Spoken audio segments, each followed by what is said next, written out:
Hello বন্ধুরা, আজকে বানাবো এঁচোড়ের তরকারি, পেঁয়াজ রসুন ছাড়া নিরামিষ তরকারি। এখানে আমি একটা ফ্রেশ এঁচোড় নিয়ে নিয়েছি। এঁচোড়টার কাটিং করে চলে যাব গ্যাসের কাছে। এঁচোড়ের কাটিংটা তোমাদের এখানে দেখালাম না। এখানে আমি গ্যাসের ওপরে একটা গরম জলের পাত্রে চাপিয়ে দিয়েছি। এখানে দিয়ে দেবো এঁচোড়গুলো, নুন হলুদ দিয়ে ভাপিয়ে নেব। এঁচোড়টা 5-6 মিনিট ভাপিয়ে নেবার পর একটা ছাঁকনি দিয়ে তুলে রাখবো। এঁচোড়টা ভাপানো হয়ে গেছে। এবার একটা ছাঁকনি দিয়ে একটা পাত্রে তুলে রাখলাম। গ্যাসের উপরে কড়াই চাপিয়ে দিয়েছি। কড়াই আমি সরষের তেল দিয়ে দিলাম 2 চামচ। অল্প অল্প করে এখান থেকে এঁচোড় নিয়ে ভেজে নেব। অল্প অল্প করে এঁচোড়টা ভাজলে পরে এঁচোড়টা খুব সুন্দর ভাজা হয়, আর রান্নার পর তরকারিটা খেতেও কিন্তু খুব স্বাদ হয়। তাই এখানে আমি এঁচোড়গুলোকে অল্প অল্প করে ভেজে নিলাম। এখানে আমার এঁচোড়টা ভাজা হয়ে গেলে এই কড়াইতেই আমি দিয়ে দেবো 2 চামচ সরষের তেল। আলু ভেজে নেব। এবার আমি আলুটাকে এইভাবে ভেজে নিয়ে একটা পাত্রে তুলে রাখবো। এবার চলে যাব মশলা তৈরি করে নেব রান্নার জন্য। রান্নার জন্য এখানে নিয়ে নিয়েছি একটা মিক্সি জারে 1 চামচ জিরে ধনের গুঁড়ো, 1 চামচ হলুদ গুঁড়ো, 1/2 চামচ লাল লঙ্কার গুঁড়ো, 4-5টা কাজু, একটা টমেটো কুচি, 2টো গোটা শুকনো লঙ্কা, 10-12টা গোলমরিচ, আর দিয়ে দেবো এখানে স্বাদ মতন নুন। নুনের পরিমাণটা আমি এখানে দিয়ে দিলাম একবারেই। এবার রান্নাটা আজকে আমি প্রেশার কুকারে করব, তাই প্রেশার কুকার চাপিয়ে দিয়ে সরষের তেল গরম করতে দিয়ে দিলাম।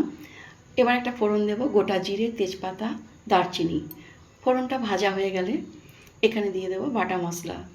বাটা মশলাটা নাড়াচাড়া করে নিলাম। মশলার বাটির একটু জল ছিল, সেটা এখানে আমি দিয়ে দিলাম।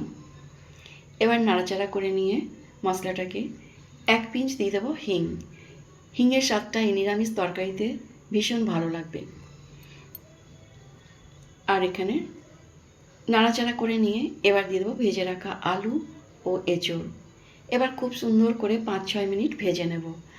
মশলা যত ভালো ভাজা হবে তরকারির টেস্টটা কিন্তু ততই সুন্দর হবে। এখানে আমি 6-7 মিনিট খুব ভালো করে কষিয়ে নিলাম। এবার গ্রেভির জন্য জল দিয়ে দেবো। এখানে জলের পরিমাণটা খুব বেশি দেব না, কেননা আমি ঝোল খুব বেশি ঝোল রাখবো না, মাখো মাখো তরকারিটা রাখবো। এবার প্রেসার কুকারের ঢাকনাটা লাগিয়ে 4টি সিটি লাগিয়ে নেব। 4টি সিটি এখন লেগে গেছে। এবার খুলে দেখে নেব। এখানে দিয়ে দেবো 1 চামচ ঘি, ছোটো এলাচ গুঁড়ো, আর দিয়ে দেবো ধনে পাতা কুচি। নাড়াচাড়া করে নিয়ে মিক্স করে নিলাম। বন্ধুরা, আজকের রেসিপি তোমাদের কেমন লাগলো কমেন্ট করে নিশ্চয়ই জানাবে। ভালো লাগলে একটি লাইক, শেয়ার, সাবস্ক্রাইব করবার অনুরোধ রইল।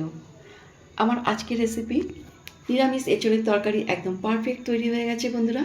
এই তরকারিটা সব কিছুর সঙ্গেই খেতে ভালো লাগবে, কিন্তু গরম গরম লুচির সঙ্গে খেতে ভীষণ ভালো লাগবে। এবার একটা প্লেটে আমি সার্ভ করে নিলাম। পরবর্তী ভিডিওতে আবার একটি নতুন রেসিপি নিয়ে তোমাদের সঙ্গে দেখা হবে। তোমরা সুস্থ থেকো, ভালো থেকো। বাই বাই বন্ধুরা।